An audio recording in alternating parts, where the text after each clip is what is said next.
How's it going, everybody? This is the Stimulus Check Hub here, and today I'm going to be going over more of what these sociopaths in Congress are doing, and I do call them sociopaths. I know that's probably not the right term, but what else do you call someone who's totally devoid of any human emotions other than a sociopath? So I want to explain what's going on with Social Security and why it's important to understand what's going on with Social Security in relation to our stimulus checks. So the first thing you have to understand is that Congress has been stealing money from the Social Security fund, because remember, when Congress sees money, they assume it's theirs. When they see you working hard, their first assumption is, how can we take a little bit more from this person? How can we steal a little bit more from the common man to pad our greedy pockets? That's exactly what these people think. They're sociopaths, they're narcissists, but Congress has been stealing from Social Security for years now, but it's really ramped up recently. They've been stealing money from the Social Security fund. And this is the kind of thing I'm talking about, people. If you don't think that they will steal they will steal anything they can. They will steal anything they can because they view it as their money. So you worked hard for your Social Security. You've been putting money in every month. You've been contributing. And then when you get there, you realize all of a sudden it doesn't buy as much as it was supposed to buy. Have you guys noticed costs have been going up? Have you guys noticed that things have been getting more and more expensive lately? Because when I went to go food shopping last week, costs are at least 10% higher. So the thing is with Social Security is they give this thing called a COLA. It's called a cost of living adjustment. And basically what the cost of living adjustment is that every year things get a little bit more expensive. And that's just generally how things go because of the way the economy works. Everything gets a little bit more expensive over time.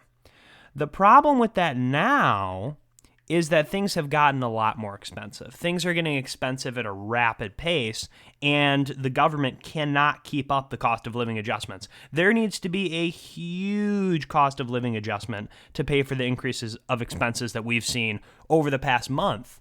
I mean, look at housing values. If you're someone who's been looking into buying a house, the value of a house in just lumber has gone up like $30,000 to $40,000 in just lumber. So how are people on fixed incomes going to be paying their property taxes? Because take in mind, and this is where they get you too. Yeah, isn't it great? Our housing prices are going up. Yeah, but that means you're paying more property taxes. That means to upkeep the house is going to be more expensive because now lumber is more expensive. If you want to build a new deck, well, it's going to be a lot more expensive. If you want to fix the siding on your house, it's going to be a lot more expensive. So the point is with the stimulus checks is that people have to realize the $1,200 they gave you a couple months ago is not the same as $1,200 today. It's not the same money because the value of the money, it buys less stuff. And fundamentally, what money is the ability to buy things. It's the ability to transact. And if that money is becoming worth less, meaning that it buys less stuff, then they have to give us more in order for it to be the same amount they gave us previously. So for example, if you were buying, let's say the average cost of a loaf of bread was $2, right? But let's say now it's $2.50.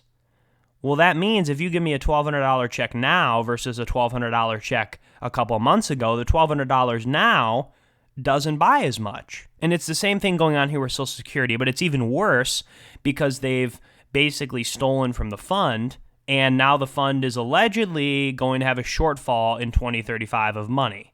And you know, our government officials, they're never going to address the problem ahead of time. They're going to wait until it blows up in everyone's face. They're going to wait until it hurts the most people possible. Then they're going to swoop in like heroes and save the system. You know what's funny, though? What's funny to me is that all of these people who act like, oh, look at the government did such a good thing here, but the government took your money to do it. That's the thing you have to understand here. Social Security is your money. They didn't bail on anything. They just adhered to their initial agreement. They're not actually saving the system. They're saving it for themselves. They're not saving it for you. I mean, have you ever noticed how people in Congress, I think they get a lifetime pension if they serve one term. I mean, they get a lifetime pension of like $200,000 or something crazy like that. People in Congress are paid $250,000 each if you include healthcare benefits. I mean, it's just totally ridiculous. They're being paid $250,000. The common person out there is earning like 30 grand. That just shows how rigged the system is. Doesn't it feel like we work for them? You know how in a normal relationship, when you're working for your boss generally earns more money than the worker? Generally. Generally the boss earns more money than the person who's working for him. But to me, it feels like all of these government officials, it feels like we're working for them. It feels like they're the boss. They're the one earning a bunch of money. They're the ones that are writing all the rules, and we're the ones who have to pay all the tax to pay for it. That's how it feels to me. That's how it feels to a lot of people out there. But the Social Security fund, mark my words, there's going to be some excuse in the future as to why it's being cut. The reality is it's going to get cut because they stole the money. They stole the money. They can't properly manage this economy. They can't even properly manage themselves because they lack human emotion. These people don't have human emotion. So they don't care about really fixing problems. It's much more about just preserving power and staying in power as long as possible. But the system's going to crash that way. That's the thing these morons don't understand. That's the thing these people don't understand. This whole system's going to crater in on them because they're running it so for themselves, and they're running it so short-sightedly that the people eventually are going to rise up, and this is what's going to happen. Eventually, when the economy really collapses and there's food lines and there's soup kitchens, that's when people are going to really realize that the government has stolen from them. That's really what it's going to take. It's going to take to wake up enough people. It's really going to take the system to crash. Luckily, it's going to happen anyway. Housing prices can't keep going up at this rate. There's too much debt on the books. Everything's going to fail. It's just a matter of when. It's not a matter of if, it's a matter of when. This whole Social Security fund, if they're saying mathematically we're going to run out of funds by 2036 or we're going to be low on funds, which is basically what they're saying, that they have to confront that reality that, hey, someone stole from the fund earlier. That's what it is. And they're going to make an excuse as to why it was necessary to steal from the fund. You notice how it's always necessary to steal from the people, but it's never necessary to steal from the rich. The rich really do run this country top to bottom. That's just the way it is. It's the way it's always going to be. Because fundamentally, the people in power, if you're someone in power, are you going to be listening to the common person or the person who can give you $10 million to go run your campaign? You're going to be listening to the person with the money. And that's what these people are doing. It all goes back to money. We have to get money out of politics. We have to restore the Social Security fund. We have to start doing UBI. I believe in UBI. I think UBI is going to happen anyway with automation and the amount of jobs that are going to be lost to that. So this is all inevitable. They're just pushing off the inevitable here, trying to keep us ignorant. But we're going to wake up. People are going to wake up eventually because you can't deny reality. You can only deny reality so long.